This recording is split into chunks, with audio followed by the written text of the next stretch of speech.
El día de hoy vamos a realizar el taller de exploración de cuello, boca, nariz y oído. Para iniciar el taller tenemos que presentarnos con el paciente. Hola, mucho gusto, mi nombre es Carlos Contreras. ¿Cuál es su nombre? Jorge Alejandro. Mucho gusto, Jorge Alejandro. Le comento que el día de hoy vamos a realizar unas cuantas pruebas para evaluar lo que es su nariz, oído y otras partes de lo que son la región facial. Si tiene alguna duda, con todo gusto puede preguntármela durante el proceso. Tengo que comentarle que todo lo que se realiza aquí, para su comodidad, sepa que no se van a filtrar datos. Esto es en completa privacidad. Nadie más va a entrar al consultorio, entonces siéntase seguro que no va a haber presencia externa además de la mía. A continuación procedemos a checar que la luz sea adecuada para la inspección y nos lavamos las manos. Como primer paso realizaremos la inspección. Tenemos que observar detenidamente cada oído por separado. Tenemos que analizar su forma, el volumen, el estado de la superficie, que no haya ningún tipo de lesión. Tenemos que también verificar que no haya secreciones en el canal auditivo, como en el caso del paciente actual no se encuentra. Posterior a eso vamos a hacer una tracción del pabellón auricular para ver si no hay presencia de dolor. ¿Siente dolor? No. Ok. Para ver si no tenemos una relación con una otitis externa o algún problema en la articulación temporomandibular. Posterior a esto tenemos que valorar lo que es la región mastoidea, buscando algún tipo de eritema, edema o algún signo de inflamación. A su vez tenemos que palparla para analizar que no haya algún tipo de masa. Vamos a checar lo que es la apófisis mastoides, vamos a checar lo que es la parte posterior del pabellón auricular y la porción preauricular. O sea, en el caso del paciente actual se descartan masas en las tres zonas. Por último vamos a valorar lo que es la alineación de las orejas con la órbita. Procedemos a realizar lo que es la otoscopía. Le comentamos al paciente, vamos a realizar la otoscopía. Vamos a introducir este instrumento en el pabellón auricular. Para esto, si siente algún tipo de dolor, me comenta. Y vamos a realizar lo que es una tracción del pabellón auricular. Va a ser para arriba, va a ser superior, externa y posterior, para tener un alineamiento del conducto auditivo externo. Procedemos a realizar el estirón. Vamos primero a introducir el otoscopio y observar lo que son las paredes del conducto auditivo interno, buscando que no haya algún tipo de lesión de la mucosa, que no haya datos de inflamación, enrojecimiento o algún tapón de cerumen. A continuación le comentamos al paciente que vamos a introducir un poquito más el instrumento y procedemos. Va más para adentro, ¿ok? Espérame tantito. Una vez ya adentro, procedemos a evaluar lo que es la membrana timpánica, ver las estructuras anatómicas que se deben de encontrar, como el cono luminoso. Vamos a ver la pars tensa, la pars flácida y el mango del martillo. Y vamos a observar que no haya algún tipo de abombamiento de la membrana, alguna retracción, alguna lesión, alguna perforación de la misma. Podría presionar su nariz y haga como si quisiera exhalar profundamente. Podemos ver cómo la membrana timpánica se abomba. Ahora voy a pedirle por favor que degluta, es decir, como si tragara saliva. Lo que tenemos que observar en esta maniobra es que hay una retracción de la membrana timpánica. A continuación realizaremos la prueba del susurro. Para esto le pedimos al paciente que introduzca su dedo índice y agite rápidamente de arriba hacia abajo y que no lo saque. ¿Así está bien? A continuación le vamos a susurrar unas palabras al paciente, incluso unos números o letras. Y usted, cuando los escucha, los repite, por favor. K. P. 2. 3. 5. Y con esto terminamos la prueba de susurro. A continuación realizaremos la maniobra de Dix-Hallpike para evaluar vértigo postural. Para esto nos acercamos al paciente y le pedimos que gire su cabeza 45 grados hacia nosotros, en este caso porque evaluamos el oído derecho. Y a continuación, sosteniendo gentilmente la cabeza, vamos a realizar un cambio de postura hacia el cúbito supino de una forma lo más rápidamente posible. Y procederemos a evaluar si hay algún cambio en el nistagmo o si el paciente siente algún tipo de mareo. ¿Ok? 1, 2, 3.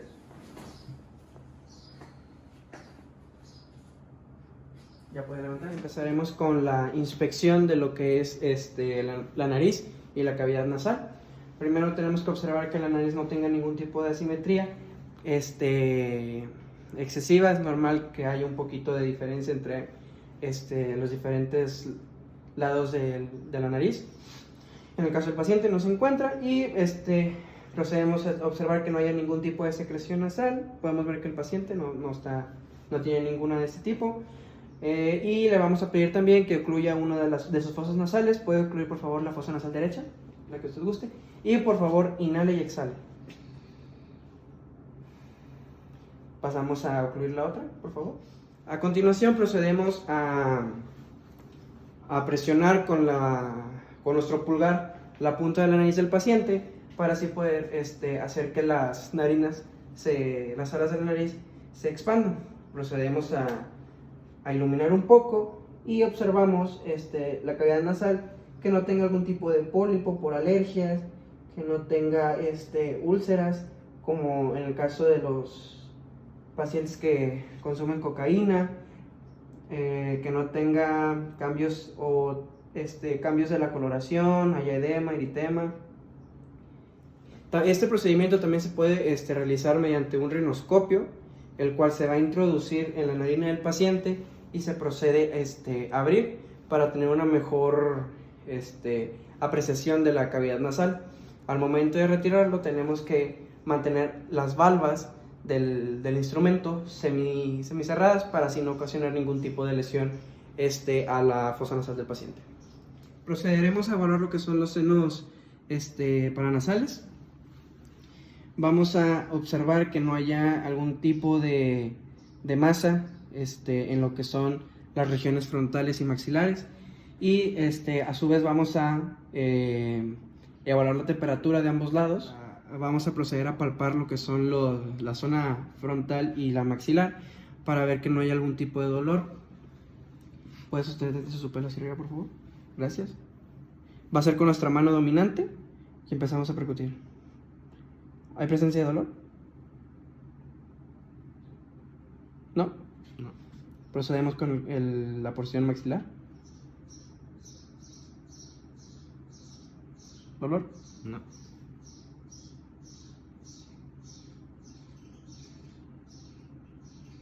¿Dolor? No. Ahora comenzaremos con la exploración de boca. Iniciaremos con lo que es la inspección. Primeramente tenemos que evaluar los labios del paciente, que no haya ningún tipo de escoriación, alguna grieta en lo que es los labios. Y también para evaluar este tipo de lesiones vamos a pedir al paciente que sonría. Sonría, por favor. Podemos observar que el paciente no tiene ningún tipo de grieta o abertura, entonces esto se encuentra normal. A continuación le procedemos a pedir al paciente que abra la boca de forma gracias, y procedemos a evaluar lo que son la cavidad bucal, interior de las mejillas, el frenillo, lengua, faringe, encías, incluso dientes. Iluminamos un poco y observamos lo que son la parte interna de las mejillas. Vemos que no hay ningún tipo de lesión. En caso de que haya una úlcera o partes blanquecinas en la cavidad bucal, podemos pensar que es alguna infección por el virus del herpes simple o una candidiasis oral. Procedemos a evaluar un poco lo que son las encías para ver que no haya una ulceración de las mismas. Pasamos a evaluar lo que es la lengua. Vemos su tamaño, que no haya ninguna alteración de la superficie, su morfología. ¿Puede por favor mover la lengua de arriba abajo, por favor? Gracias. Ahora hacia abajo, hacia los lados, hacia el otro. Para evaluar lo que es La faringe, le pedimos al paciente que diga A. Si la lengua no nos permitiera evaluar lo que es la faringe con una batelenguas, le vamos a hacer una presión de la lengua en el tercio medio. Y pedimos al paciente que diga A, por favor. Listo. Tenemos que ver que no haya aumento de la vascularización, alguna inflamación de las amígdalas, de la úvula o de la faringe, para ver que no haya datos de infección o incluso una supuración que nos indique una infección bacteriana. Empezaremos con lo que es la palpación de la cavidad bucal. Por favor, puede abrir su boca, por favor. Gracias. Vamos a proceder. La palpación va a ser con una mano en la porción externa de la cavidad bucal y la otra en la porción interna. La que tenía el guante, obviamente, va a ir en la porción interna. Entonces, procedemos a evaluar lo que es el piso de la boca. La palpación, su objetivo es no encontrar algún tipo de masa. Procedemos a evaluar lo que es la parte interna de las mejillas y la externa, realizando una ligera presión en forma circular en ambos lados. Pasamos a evaluar lo que es la glándula parótida en el anterior a lo que es la articulación temporomandibular.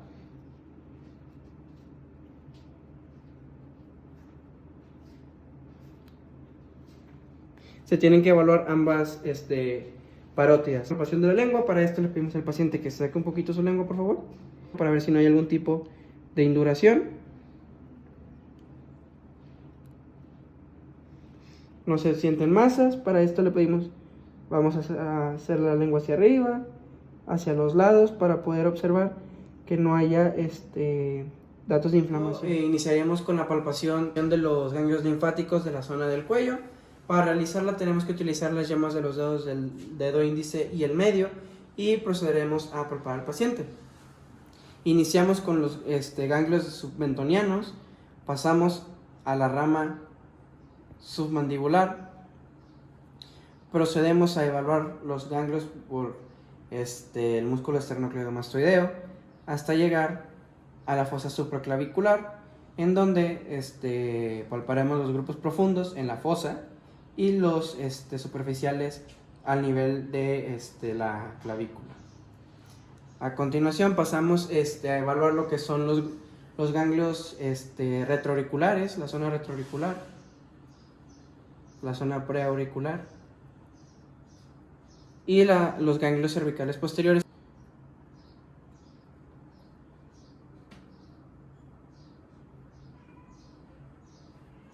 En caso de que haya alguna adenopatía, que en el caso del paciente actual no hay, si hubiera, tendríamos que evaluar lo que son los datos del ganglio inflamado.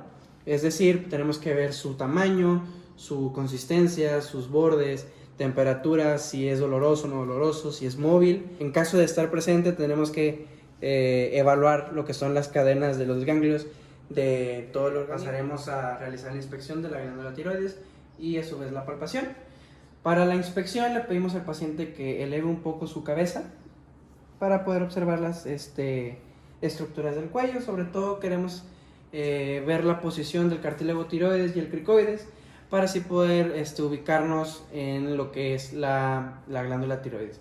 Para esto le vamos a pedir al paciente que tome un poco de agua para poder ver el movimiento de estas tres estructuras. Por favor, tome agua. A la inspección deberíamos de observar si no hay algún cambio en el tamaño que nos indique una patología tiroidea. Para la palpación existen dos formas de realizarla. Tenemos la palpación anterior y la palpación posterior.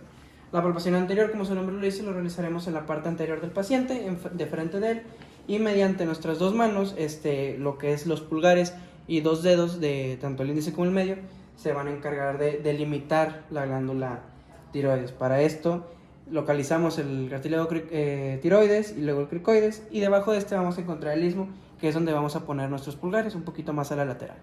Intentamos localizar lo que es el músculo esternocleidomastoideo por su parte posterior. Ahí pondremos nuestros dedos índice y medio para evaluar las partes posteriores de los lóbulos tiroideos. Y a la vez que palpamos le pedimos al paciente que degluta. ¿Puedes, por favor, pasar saliva? La glándula tiroides debería ser palpable en caso de que haya una patología de esta. Para la palpación posterior se realiza de la misma forma. En el caso de la parte anterior del lóbulo van a ser con los dedos índice y medio. Y pasamos primero a localizar el istmo. Ponemos los dedos pulgares en lo que es la nuca y procedemos a palpar mientras el paciente le pedimos que degluta. ¿Puedes pasar saliva, por favor?